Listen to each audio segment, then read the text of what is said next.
It's good to see you today. It is March 1st. Appreciate you joining us. Our reading today comes from the book of Numbers. And actually, ran into an issue in looking at our daily readings, depending on if you're following along with us, depending on where you're looking, there's some discrepancy. I noticed in doing the readings for this video, came across, supposedly in one place it says it's Numbers 6 through 9, but, I'll come back to this, but anyway, and I think it's in chapter 9 where you have the Passover being celebrated. And we actually already read that. So that made me hunt in another place. And the reading today is actually going to be Numbers chapter 6. I believe the entirety of the chapter. Yeah, Numbers chapter 6. And then we're going to jump ahead to chapter 10 as it talks about the trumpets and it talks about them departing from Sinai. Back to chapter 6. In chapter 6, and pardon me for that, a little bit of a rant. Back in chapter 6, it is the Nazirite vow. And the Nazirite vow, to me, is kind of a peculiar thing. It looks like it's something that was done voluntarily. And the Nazirite comes from a word, I think, that literally means consecration. Verse 2, speak to the children of Israel and say to them, when either a man or a woman consecrates an offering to take the vow of a Nazirite. So that tells you it wasn't even just for men, it was for women as well. He shall separate himself from wine and similar drinks. Some of the things they would do, they would not touch anything, but frankly, they would not touch anything derived from a grape. Verse 3. They would also, no razor would come upon their head for a time until their days were fulfilled. So that's another element of it. A third part of it they would not go near a dead body at all. Even, you might notice, father and mother. If they did, there were things they had to do. If it surprised them or if it came on them unbeknownst to them. But anyway, but it talks about their offerings they would bring. Some of the Nazirites that people speak about in Scripture, one is Samson, of course. In a lot of them, it's just looking, because it doesn't use the word Nazirite, but one is Samson, no razor would come upon his head. Another one is Samuel. Some people talk about him as he was dedicated. Third one is actually John the Baptist. People talk about him possibly having the Nazirite vow. Another one that I would throw into the mix is Paul makes the vow about he would not cut his hair until a certain time. So people talk about that might be the Nazirite vow. There are probably others. But anyway, to me it's it's somewhat of a peculiar thing. But this is the chapter that talks about that Nazirite vow. If someone wanted to do that and dedicate themselves, as it is, as a Nazirite. So that's Numbers chapter 6. Scroll down here, make sure there's nothing I'm missing. As it said, Aaron's blessing. The Lord bless you and keep you. The Lord make his face shine upon you and be gracious to you. The Lord lift up his countenance upon you and give you peace. As I said, believe we've already looked at chapter 7. You have the offerings, the tabernacle, and what the various leaders would bring is spoken about. The cleansing of the Levites, spoken about the retirement. The Levites served until they were 50 years old. They were still allowed to do some things, but that was the term of their service. Chapter 9, like I said, you have the Passover being celebrated. The second Passover, and one of the things that we spoke about before is those who weren't able to keep it.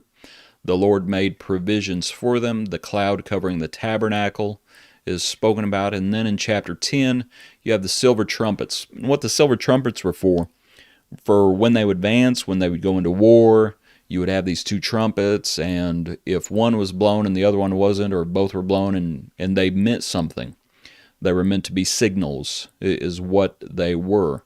Verse 9, when you go into war, but also on the feast days, they would blow the trumpets,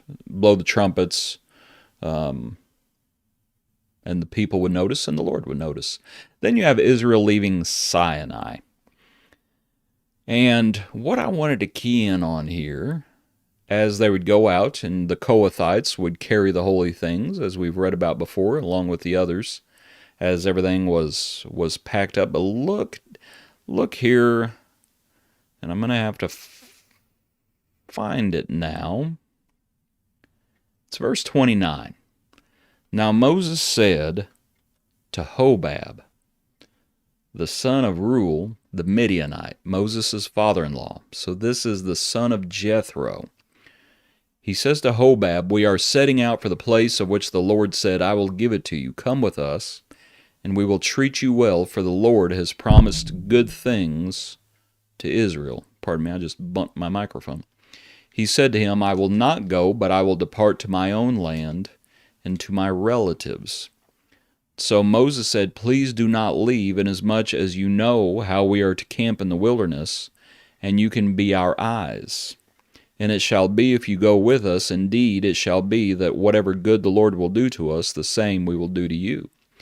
So they departed from the mountain of the Lord on a journey of 3 days, and the ark of the covenant of the Lord went before them for the 3 days' journey to search out a resting place for them. And the cloud of the Lord was above them by day, and when they went out from the camp, so it was whenever the ark set out. We'll come back to that.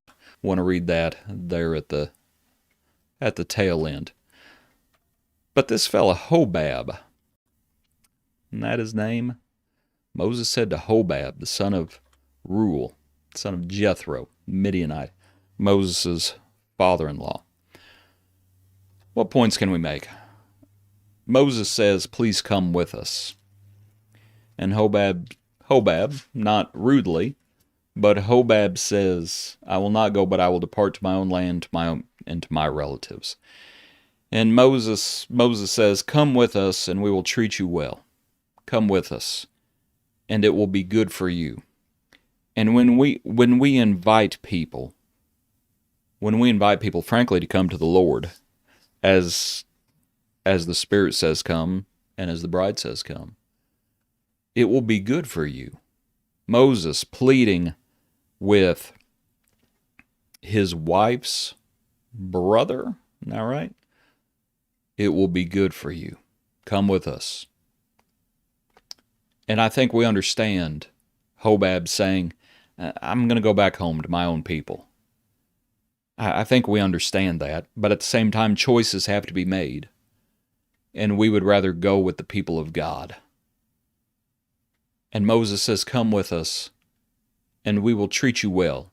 It will be good for you if you are with us, because you'll be with God and God's people. So it will be good for you. But also he says to Hobab, he says effectively, you will be our eyes. You know this place, frankly, better than we do. Did you notice that? It shall be if you go with us, indeed it shall be that whatever, pardon me, where does he say? Yeah, verse 31, skipped over it. Inasmuch as you know how we are to camp in the wilderness, and you can be our eyes. So not only will it be good for you, but you will also be good for us.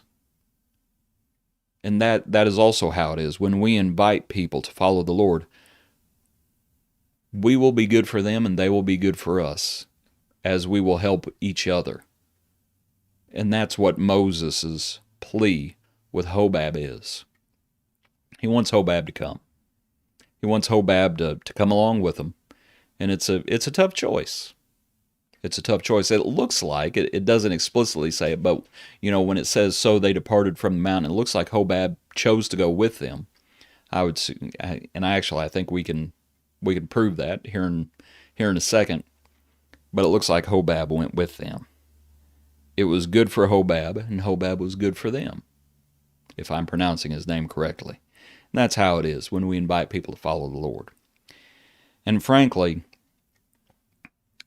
you invite Hobab, and you never know what's going to happen.